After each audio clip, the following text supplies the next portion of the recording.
Good morning student. आज हम बात करेंगे सल्तनत काल की। सल्तनत काल में क्या व्यवस्था थी उसके संबंध में जानेंगे और समझेंगे।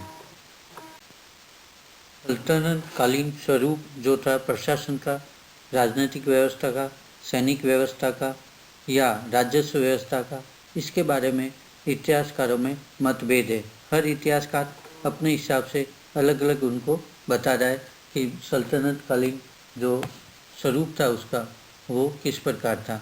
उसको आज हम एक एक इतिहासकार और उनके बारे में क्या कहा गया उसके बारे में जानेंगे और समझेंगे।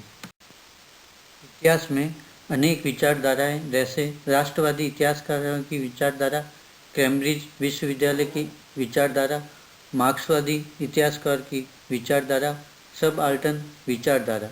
इन सब विचारधाराओं का इतिहासकारों में सल्तनत काल के संबंध में अलग अलग या भिन्न भिन्न मत है और वो उसी के हिसाब से उस काल को देखते, समझते और साक्ष्य देते हैं।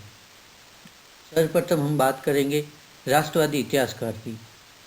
जैसे ही सबसे ही पता पड़ रहा है, राष्ट्रवादी इतिहासकार का विचार है कि राष्ट्र के सर्वश्रेष्ठ है और राष्ट्र की जो चीज़ें हैं वह सर्वश्रेष्ठ है। बाहर की व्यक्ति या वस्तु है वो सही नहीं है और भारत एक शक्तिशाली संपूर्ण देश था और उससे बाहरी व्यक्तियों ने आक्रमण किया, जिसके कारण भारत की व्यवस्था बिगड़ी। राष्ट्रवादी इतिहासकार कहते हैं सल्तनत काल के बारे में कि सल्तनत काल में भारत के भौतिक संसाधनों का, मानवीय संसाधनों का, जो रिसोर्स थे उनका विनाश हुआ, उन स्रोतों का उन्मूलन हुआ।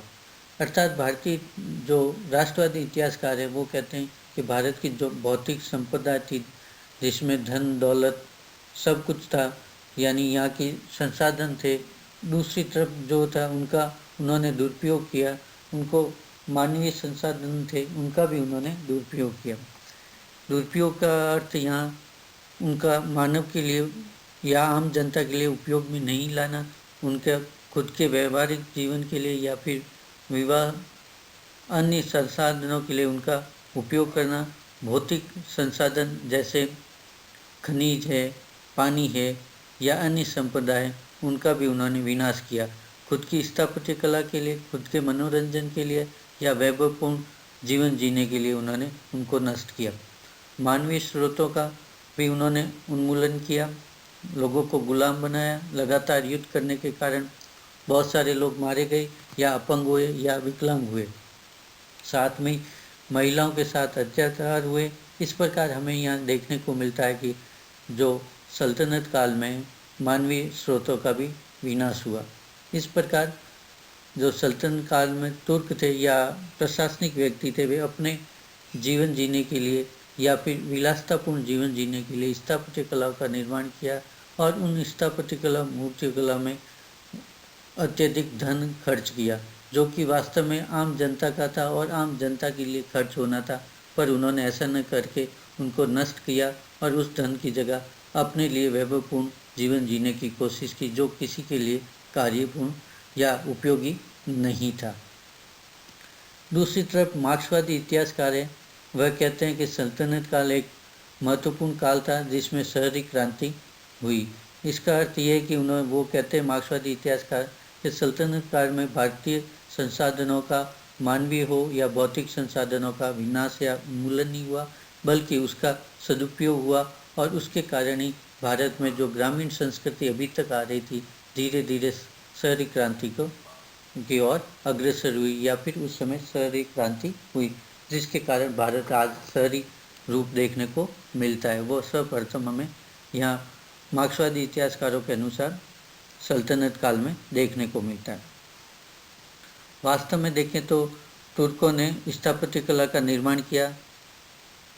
एक जगह रहते थे प्रशासनिक व्यक्ति, जिसके कारण सैनिक व्यवस्था या प्रशासनिक व्यवस्था, उसके लिए लोग वहाँ रहने लगे, जिससे धीरे धीरे शहरीकरण को बढ़ावा मिला। क्योंकि सैनिक रहते थे, उनकी आवश्यकताओं की या प्रशासनिक व्यक्तियों की आवश्यकताओं के लिए वहाँ दुकानें या व्यापार होना या उद्योग धंधे होना जरूरी था, जिसके कारण वहाँ पे उनको सुविधा मिली, जिससे लोगों को रोजगार मिला और धीरे धीरे संख्या बढ़ती गई। वो भले स्थापत्य कला के लिए हो या वैभवपूर्ण जीवन शैली के लिए वस्तुओं का निर्माण करना हो, या सैनिकों की आवश्यकताओं की पूर्ति करना हो, या रसद सामग्री की पूर्ति करना हो, इन सब के लिए सब लोगों को रोजगार मिल रहा था। इस कारण धीरे धीरे जहाँ प्रशासनिक व्यक्ति थे वहाँ पर लोगों का जमावड़ा होने लगा और धीरे धीरे उसी को शहरी क्रांति को बढ़ावा मिला।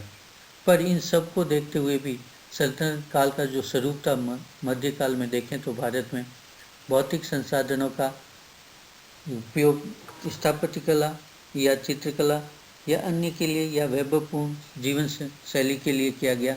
उन संसाधनों का मानवीय जीवन के लिए या आम जनता के लिए उपयोग में नहीं लिया गया, बल्कि उनका प्रयोग प्रशासनिक व्यक्ति अपने लिए सुरक्षा के लिए या वैभवपूर्ण जीवन शैली दिखाने के लिए या लोगों को भय मिश्रित श्रद्धा अपने प्रति करने के लिए किया, न कि वो उनके आम जनता के लिए प्रयोग किया गया। दूसरी तरफ मानवीय संसाधनों का भी उन्होंने दुरुपयोग किया। वह चाहते तो योग्य व्यक्तियों को प्रशासन में लेते, पर उन्होंने अपने धर्म विशेष व्यक्तियों को ही प्रशासन में जगह दी। इस प्रकार जो मानव की योग्यता थी भारत में, वह योग्यता पर कुठाराघात हुआ और साथ में गुलामों का शोषण होने लगा, महिलाओं का शोषण होने लगा। उस प्रकार एक दूसरा स्वरूप भी देखने को मिलता है। पर साथ में शहरी क्रांति के कारण कुछ व्यक्तियों को रोजगार मिले और उनकी अपनी जो प्रतिभा थी वह निखर कर सामने आई। पर दोनों का मिला जुला स्वरूप हमने को देखने को मिलता है सल्तनत काल में। इस प्रकार वास्तव में देखें तो जो स्वरूप था, भौतिक संसाधन मानवीय संसाधनों का उन्मूलन हुआ, पर शहरी क्रांति स्थापत्य कला, संगीत कला या फिर कहें चित्रकला को भी बढ़ावा मिला। इस प्रकार ये दोनों का मिला जुला स्वरूप हमें सल्तनत काल में देखने को मिलता है। Thank you all of you.